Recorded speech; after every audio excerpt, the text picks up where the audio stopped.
Hello everybody, welcome to the stream. How are you doing on this fine evening? Hope you are all very, very well. Yeah, preview. I see Marcus has been counting down. He's still counting down. We're live now, Marcus. You can stop now. But hope everyone is well. Yeah.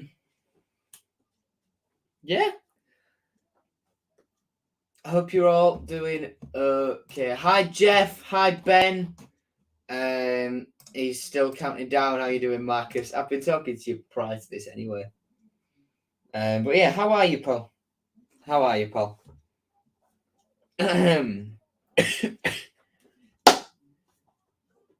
Yeah, good. There isn't really much of a talking point to start off with, as far as I am aware. I'm not sure if there's anything else. Oh, yes, there is. Yes, there is. Yes, there is. Blackburn is now 7:45 on a Saturday, which is ridiculous. I hate Sky Sports with a burning passion. And secondly, Sunderland ticket prices are theft. Almost as much as £46 a month for Sky Sports. 29 quid for an adult to go to Sunderland on Good Friday. What a joke. What a joke. And Blackburn on a Friday, on a Saturday night at 7:45. That just makes it awful. That makes it so inaccessible to so many people. And it's the same with the Sunderland thing. Same with the Sunderland one. Because the ticket prices, let's say me and my dad were to go in the car, like we usually do. £29 for my dad, £22 for me. That's already £51. Plus the cost of fuel. But even if me and my dad were to go on Tiger Travel, without the free travel, that's another £35-40 for the both of us. In fact, I'll double check what the price of Tiger Travel is for Sunderland, with and without. Right, it's £22.50 for members. So for me and my dad, right? So that's 29, 22, 22.50, 22.50. That's 9, 11, 13, 15, 16, 2, 4, 6, 8. So if Tiger Travel wasn't free and me and my dad were to go to Sunderland on Tiger Travel with it not being free, that is an away day that would cost us £96. It is free travel, but past a certain point, it's not. So let's say it wasn't free travel at all. That would be a £96 away day.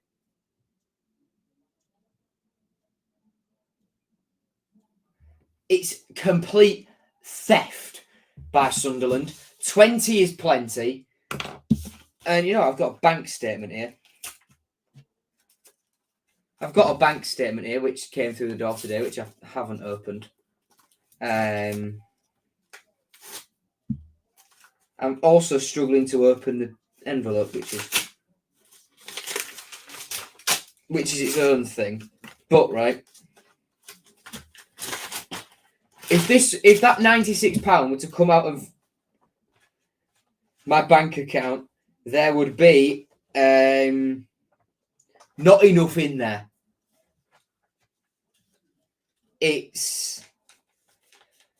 Those ticket prices are a complete joke. And So is Blackburn now being at the time it is. Sky don't give a shit. Sky do not care about fans. That's clear. But how many times have we been televised this year? How many times? You know what? I'm having a look. I'm having a look. How many times have we been televised this year? Yes, I'm having a beer.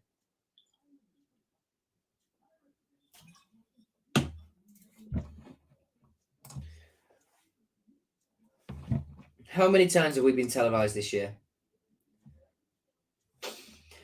Bristol City wasn't. Preston wasn't.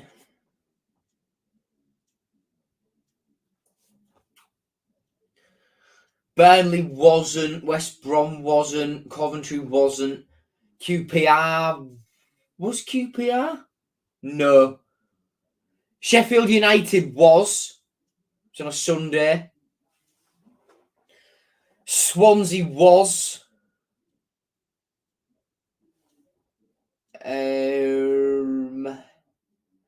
Blackpool wasn't the main game. Rotherham, no.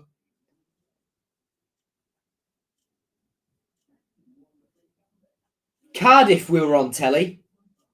I'm almost certain. Watford, we were the main game. Birmingham, Wigan were both on Sky. Sheffield United was on Sky. Norwich was Red Button. West Brom was on Sky. Burnley was on Sky. So that's already 9 games this year. Plus, Sunderland will be the main game. Blackburn will be the main game. So we're going to be on Sky 11 times this year. 11 games. That's ridiculous. I agree with this. Every single team should limit away tickets to £20. When you factor in travel, food, drinks, all that sort of stuff. We're in a cost of living crisis. Energy prices are through the roof, and Sunderland are charging £29 for an adult ticket. It's complete robbery. It's theft. Total theft. Total theft. Marcus, no, you can't have some live karaoke. Ben's excited for Reading tomorrow. Darlow last minute winner from a corner. Torpedo Sky agreed. We were all excited for Blackburn.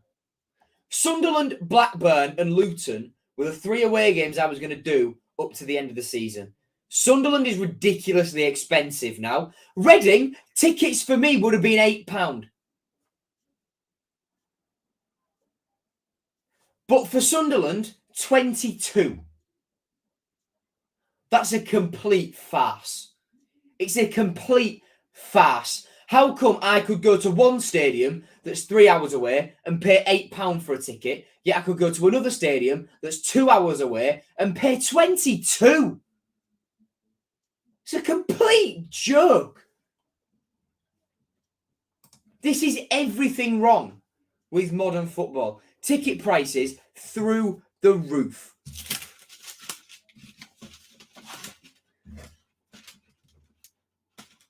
Complete joke.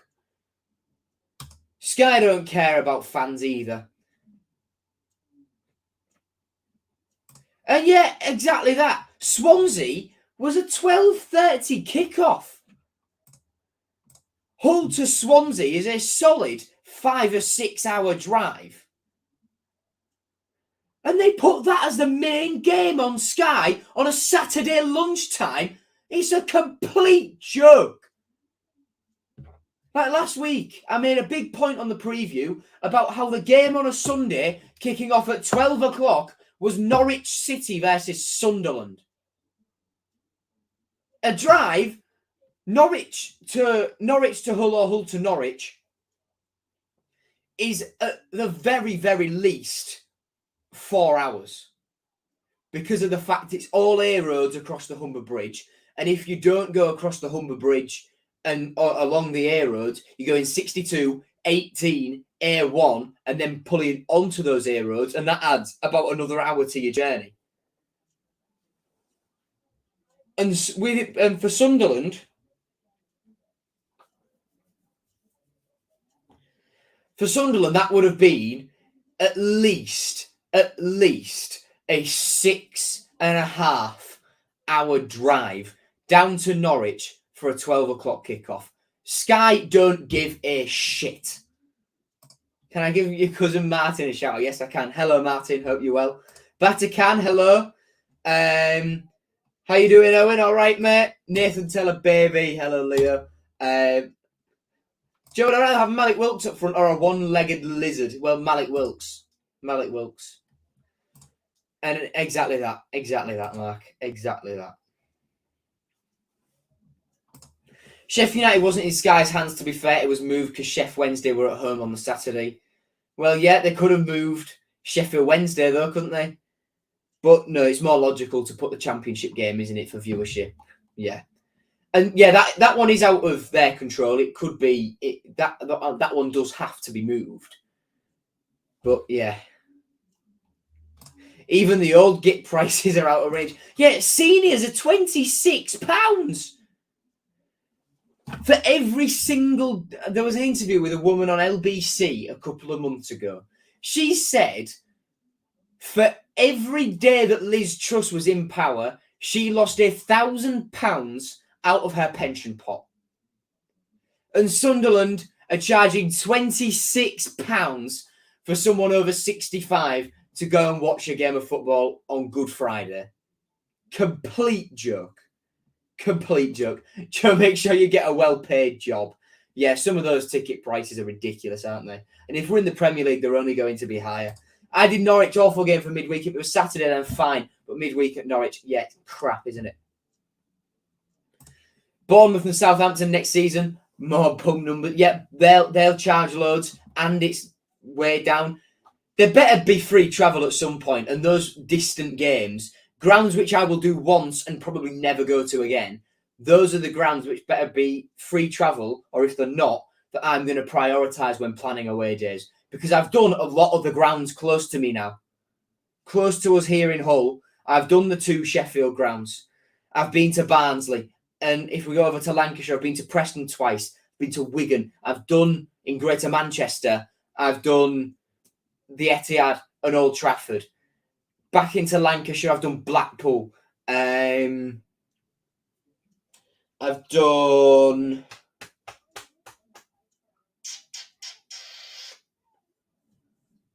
What else was I going to say? I've done Burnley. I've done Blackburn. I've done Bolton. Down towards Birmingham, I've been to St Andrews a couple of times. I've now done Coventry. I've done Peterborough, which is 2.5 hours away. I've done West Brom. I've done Aston Villa. So it is a lot of the ground. I mean, I've done Goodison Park, Anfield. I've been down to Swansea. So it's the grounds. It's the grounds further away that I haven't done. So this is my list of stadiums that I've done at the moment. I've done Wembley, of course. The Emirates, Villa Park, Turf Moor, Goodison, Elland Road, the King Power, Anfield, the Etihad, Old Trafford, St James's. That's already 1, 2, 3, 4, 5, 6, 7, 8, 9, 10. That's already 11 there. I've done Oakwell, St Andrews, Ewood Park, Blunfield Road, Ashton Gate twice. I can tick Coventry off now on this list. I've never done Derby, so that's one I'll do if they come up. Never been to Fulham. I'll do Luton this season. I've never been to Millwall.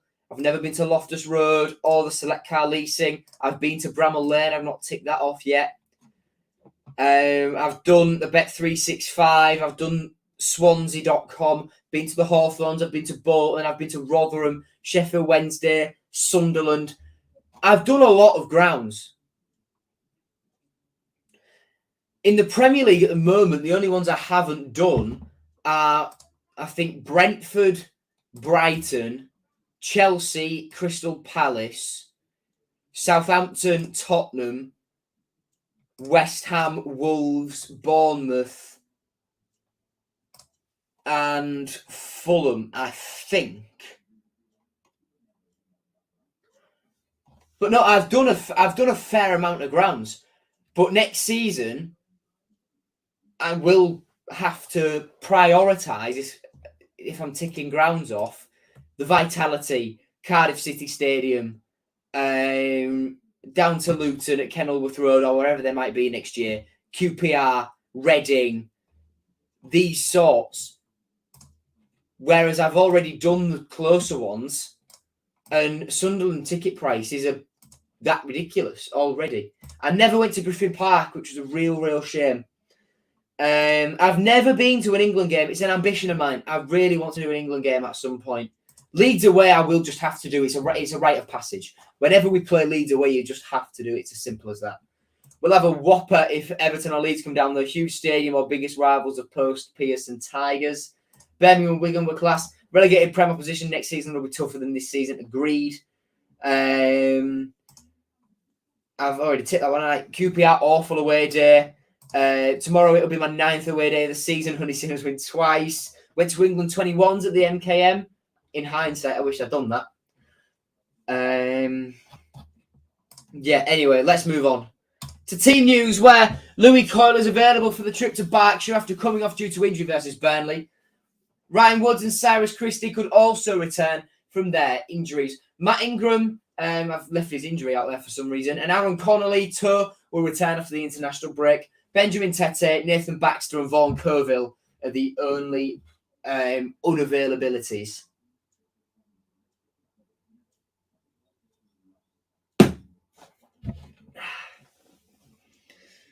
Yeah, they're still unavailable. We'll never see Baxter play for us again. I'm almost certain of that. Yeah, but this is where there's another big talking point. Ref watch. The referee is Gavin Ward. I tweeted about this earlier. Referee in this game is Gavin Ward. Gavin Ward, who refereed the reverse fixture of this tie, was born 30 miles outside of Reading and had the worst refereeing performance I have ever seen in the Championship in that reverse fixture. That is complete horse shit that he gets to referee another game between these two sides. It's a complete joke, in my opinion. And it just shows that the EFL and referees don't have a clue. Yeah, not a clue. Question, why the hell did Pelkas play up front over Aliar? Aliar's a striker. Yes, Aliar is a striker, but I assume it was something tactical of Liam wanting a false 9 and Dimmy as a number 10 is more suited to play that role. Do I think we see Coville next season? I think we'll see Coville next season, yeah. I think we will. Rosenior's already basically let slip that they'll renew his contract because he said he's looking forward to having him fully fit for pre-season, and that's what he's focused on. So, yeah, they will renew his contract. Refereeing has been awful this season. I can count on one finger the amount of good refereeing performances I've seen in the Championship this season. But how Gavin Ward gets to referee another game between these two teams, the EFL head of referees who distributes all these games needs to be sent to the International Criminal Court with Vladimir Putin, because that is a war crime. I'm kidding. He hasn't abducted children or anything like that. He, she, they, whoever it may be. But it's a joke. Anyway, on to stats then from the Burnley game. The main one is this. 3 shots on target, they score 3 goals. We have 6 shots on target, we only score the once. That's the difference between us and them. More shots, more on target, but less goals. That's the difference. That's the difference maker. The Burnley are just that good. It's as simple as that. Am I doing Sunderland? I don't know. I haven't worked that out. But yeah. Well,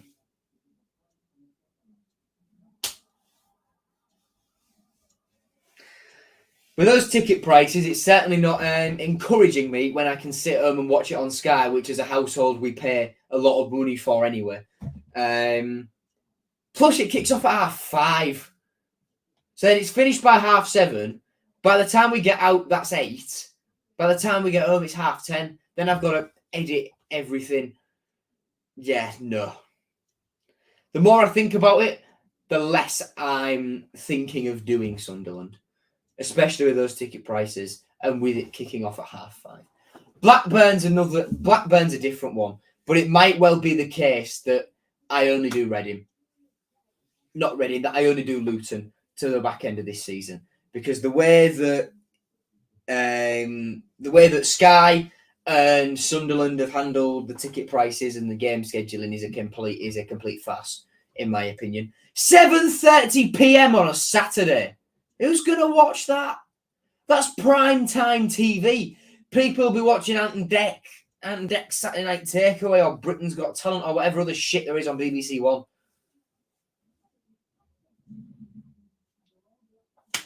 Yeah, no. Especially when I've already ticked both grounds off.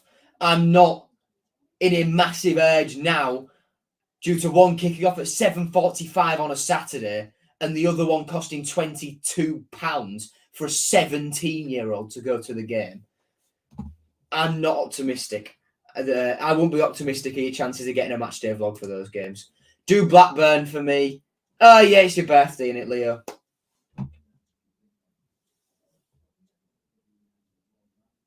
You know what? I might do it just for you, mate. Just for you. Joe, I only turned 12 the other week and my ticket for Sunderland will be 20 quid. Yeah, that's a complete joke.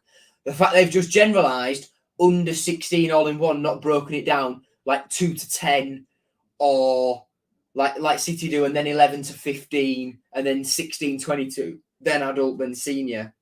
The fact it's just adult, senior, under 22, under 18 or whatever it is, under 16. Complete joke. My most expensive ticket was 17 quid at Borough last season. It's theft. It's theft.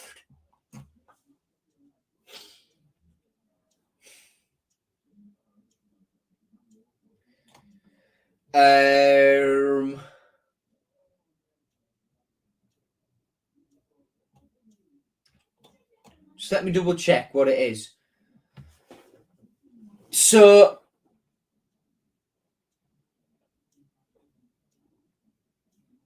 it's £22 for me, £12 for under 16s.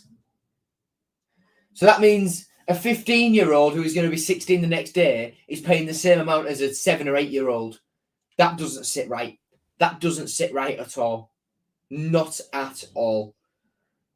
Yeah, this is robbery. This is theft. And yeah, I'm not happy at all. Let's move back to tomorrow's game then. Reading, in their last game, Joe Lumley was in goal. It was Dean Bouzanis when we played them earlier in the season due to Lumley's injury. At the back, there's Mbengu. It was Mbengu at right back, Sarr and Tom Holmes as centre backs, Tom McIntyre at left back, two holding midfielders, Mamadou Loom, who was sent off, and Kasere Cassidy. So Loom definitely won't be playing. I think it'll be Tyrese Fornah maybe who comes in for him. And then on the wings, it was Long and where's Tommins? There's Tommins. Then it was Jeff Hendrick starting behind Lucas Zhao. But Andy Carroll off the bench. Yeah, well. Paulin's still in charge there, of course. Let's move on to current form then.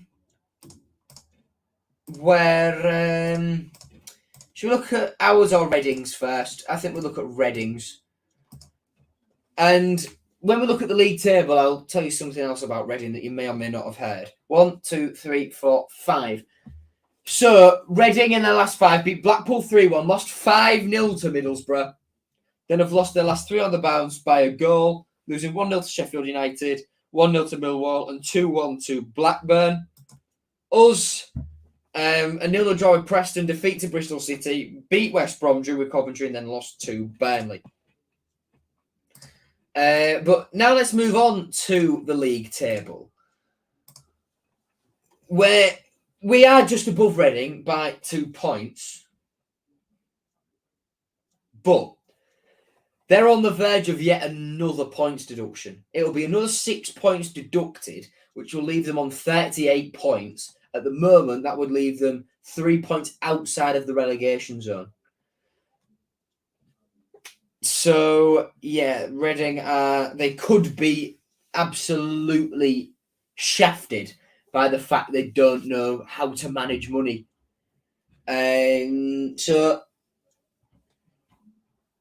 Well, considering they had one last year and the EFL set out a business plan, which they didn't follow, and that's why they're going to get this second points deduction, they do kind of deserve it. They brought it on themselves at the end of the day. And I took it off the screen, but looking back up at the top, Burnley 13 points clear with 9 games to go. They've got it sewn up more or less. That gap between Sheffield United and Middlesbrough is back up to 6 points. It was briefly down to 4, I think, or 3 or something like that. And then Luton, Blackburn, Millwall. We've still got to play all of the teams in the playoffs at the moment, plus Watford, plus Sunderland, plus Reading just below us, plus Swansea below us by 3 points, but haven't won any of their last 5. Plus we've got to play Rotherham again, who are down in 20th. So we have got a tough run in, but there's no reason we can't make the best of it. But I think the playoff dream is definitely dead in the water for the time being. Maybe we can reinvigorate it next year. Around the grounds, no games tonight, but quite a lot of games tomorrow, where Blackpool face Coventry. All of these games kicking off at 3 o'clock. QPR play Birmingham. Sunderland face Luton. Stoke face Norwich. Rotherham face Cardiff. We face Reading away. Millwall play Huddersfield. Middlesbrough play Preston, and Watford play Wigan. On Sunday, Swansea versus Bristol City is the early kickoff. That's a game that makes sense to be on Sky on a Sunday as a 12:30 kickoff. Swansea to Bristol is not far at all. That one makes a little bit of sense. If I Google Maps it,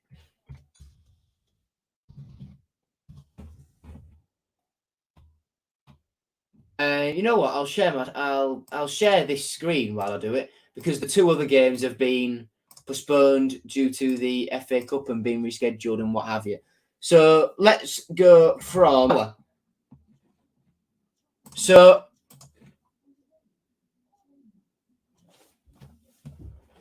yeah, that makes sense to have as an early game, not Norwich versus Sunderland for whatever reason.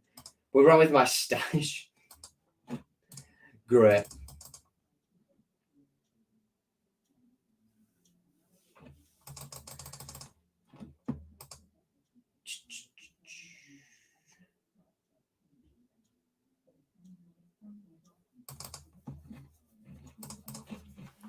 Anyway, let's move on. Memorable match. Well, the last time we went to the Select Car Leasing Stadium, Malik Wilkes, Viva Malik Wilkes. I know Leo's watching, his biggest fan. In fact, no, my mate Grace is Malik Wilkes' biggest fan, isn't she? Leo's up there though. Anyway, I've gone down a huge tangent there. But Malik Wilkes, the last time we went to the Select Car Leasing Stadium, scored with his massive cock in his sock.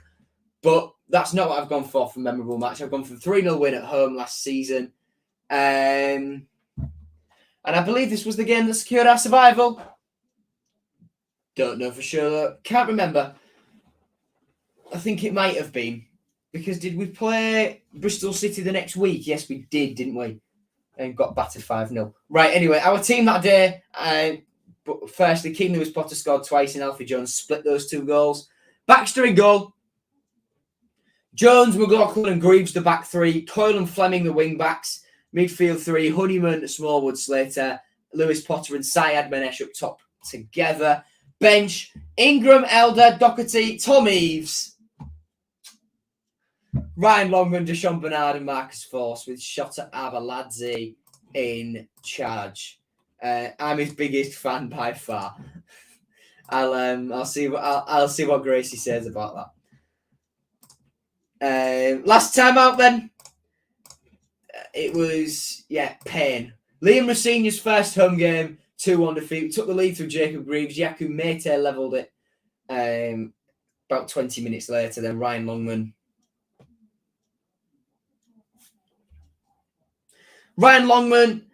Own goal. It was just unfortunate, wasn't it? It was so unfortunate. Our team that day was Baxter in goal. Back 4 was Christie, Figueiredo, Jones and Greaves.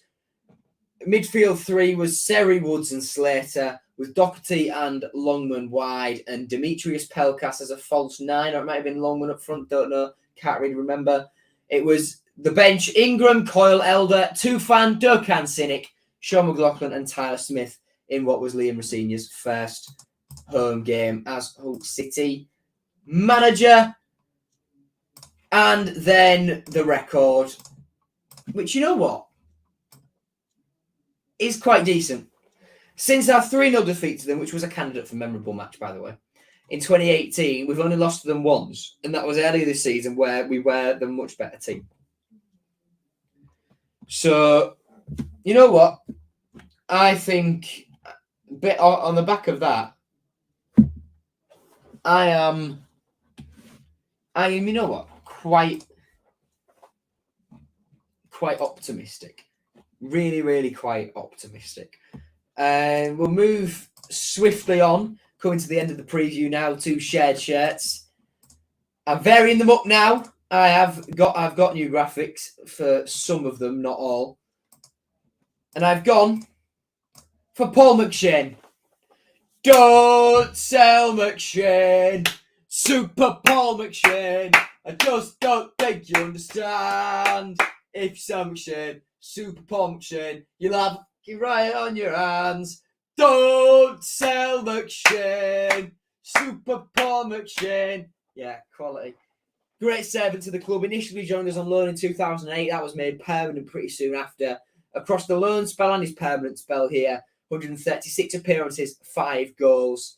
And then for Reading, joined them after he left us at the end of his contract when we were relegated from the Premier League in 2015. He was with them through to the summer of 2019 when his contract finished. And I believe he joined Rochdale, 103 appearances for Reading, 4 goals.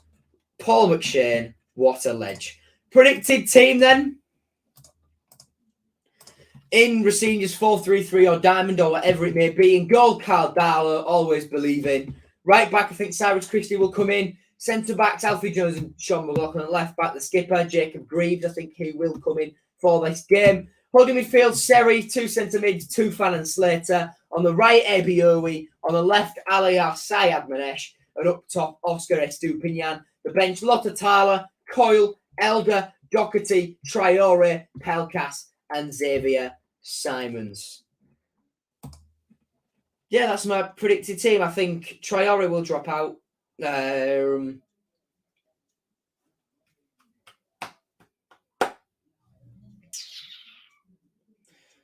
think that's for Tufan.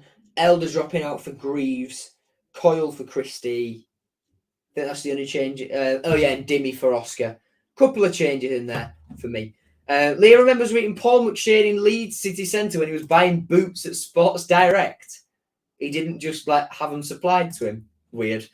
Predicted score. I'm confident for tomorrow. I'm very, very, very, very, very confident for tomorrow. I am of the reckoning that it will be a 2-1 win to us tomorrow.